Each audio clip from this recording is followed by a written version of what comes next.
بسم اللہ الرحمن الرحیم۔ ناظرین، پیج نمبر ہے 112 112 تجہیز و تکفیم۔ یہ ہے سب ہیڈنگ، اور مین ہیڈنگ جو ہے وہ ہے حضور اکرم صلی اللہ علیہ وآلہ وسلم کی وفات۔ انکا میت و انہم میتون۔ ربیع الاول 11 ہجری، سن 11 ہجری بمطابق مئی 623 عیسوی۔ روح قدسی کو عالم جسمانی میں اسی وقت تک رہنے کی ضرورت تھی کہ تکمیل شریعت اور تزکیہ نفوس کا عظیم الشان کام درجہ کمال تک پہنچ جائے۔ حجۃ الوداع میں یہ فرض اہم ادا ہو چکا۔ توحید کامل اور مکارم الاخلاق کے اصول عملاً قائم کر کے عرفات کے مجمع عام میں اعلان کر دیا، الیوم اکملت لکم دینکم واتممت لکم الاسلام دینا ورضیت لکم الاسلام دینا۔ ناظرین کرام، اردو زبان میں سرور عالم صلی اللہ علیہ وسلم کی سیرت پر جامع ترین کتاب سیرت النبی صلی اللہ علیہ وآلہ وسلم، علامہ شبلی نعمانی رحمۃ اللہ، علامہ سید سلیمان ندوی رحمۃ اللہ۔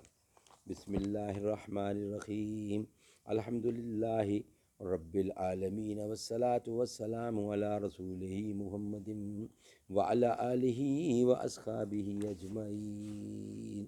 ناظرین، آج کا پہلا ویلاگ آپ کی خدمت میں حاضر ہے۔ پیش خدمت ہے پہلا ویلاگ۔ اب کوئی نہیں بلکہ وہ بڑا رفیق درکار ہے۔ یہی کہتے کہتے ہاتھ لٹک آئے، آنکھ پھٹ کر چھت سے لگ گئیں اور روح پاک عالم قدس میں پہنچ گئی۔ تجہیز و تکفیم کا کام دوسرے دن سہ شنبہ 2 ربیع الاول کو شروع ہوا۔ اس تاخیر کے متعدد اسباب تھے۔ نمبر 1، عقیدت مندوں کو یقین نہیں آتا تھا کہ حضور نے اس دنیا کو الوداع کیا، چنانچہ حضرت عمر نے تلوار کھینچ لی کہ جو یہ کہے گا کہ حضور نے وفات پائی اس کا سر اڑا دوں گا۔ لیکن حضرت ابو بکر آئے اور انہوں نے تمام صحابہ کے سامنے خطبہ دیا کہ حضور کا اس جہاں سے تشریف لے جانا یقینی تھا، اور قرآن مجید کی آیتیں پڑھ کر سنائیں تو لوگوں کی آنکھیں کھلیں اور ناگزیر واقعہ کا یقین آیا۔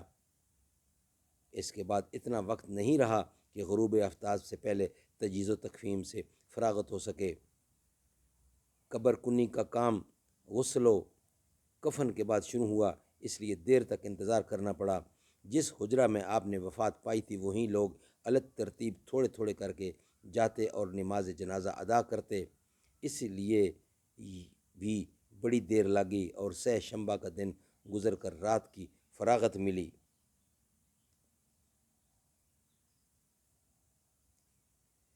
یہ تمام واقعات صحیح بخاری ذکر وفات کے مختلف ابواب میں مذکور ہیں۔ ابن سعید وغیرہ کی بعض روایتوں میں ہے کہ 4 شنبہ کو تدفین ہوئی، لیکن یہ تمام تکذیب اور جھوٹ ہے۔ خود ابن سعد میں صحیح روایتیں یہ ہیں کہ 6 شنبہ کو تدفین ہوئی، البتہ 4 شنبہ کی شام شروع ہو گئی تھی۔ ابن ماجہ کی روایت ہے، جب 6 شنبہ کی دن تجہیز و تقسیم سے فرصت ہوئی، تجہیز و تکفیم کی خدمت خاص اعزاء و اقارب نے انجام دی۔ فضل بن عباس رضی اللہ اور اسامہ بن زید نے پردہ کیا اور حضرت علی نے غسل دیا۔ حضرت عباس بھی موقع پر موجود تھے، اور بعض روایتوں میں ہے کہ ان ہی نے پردہ بھی کیا تھا۔ چونکہ اس شرف میں ہر شخص شریف ہونا چاہتا تھا، اس لیے حضرت علی نے اندر سے کواڑ بند کر لیتے تھے۔ انصار نے دروازے پر آواز دی کہ خدا کے لیے ہمارے حقوق کا بھی خیال رکھیے، رسول اللہ صلی اللہ علیہ وسلم کی خدمت گزاری میں ہمارا بھی حصہ ہے۔ حضرت ابو بکر نے، جیسا کہ واقعی کا بیان ہے، فرمایا کہ رسول اللہ صلی اللہ علیہ وسلم میں کسی کا حق نہیں ہے، اس لیے اگر سب کو اجازت دی گئی تو کام رہ جائے گا۔ لیکن انصار کے اصرار پر حضرت علی نے اوس بن خولی انصار کو، جو اصحاب بدر میں تھے، اندر بلا لیا۔ وہ پانی کا گھڑا بھر بھر کر لاتے تھے۔ حضرت علی نے جسم مبارک کو سینہ سے لگا رکھا تھا۔ حضرت عباس اور ان کے دونوں صاحبزادے قسم اور فضل جسم مبارک کی کروٹیں بدلتے تھے، اور اسامہ بن زید اوپر سے پانی ڈالتے تھے۔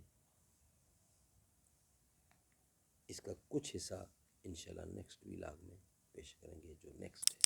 آج کا دوسرا ولاگ ہوگا۔ السلام علیکم۔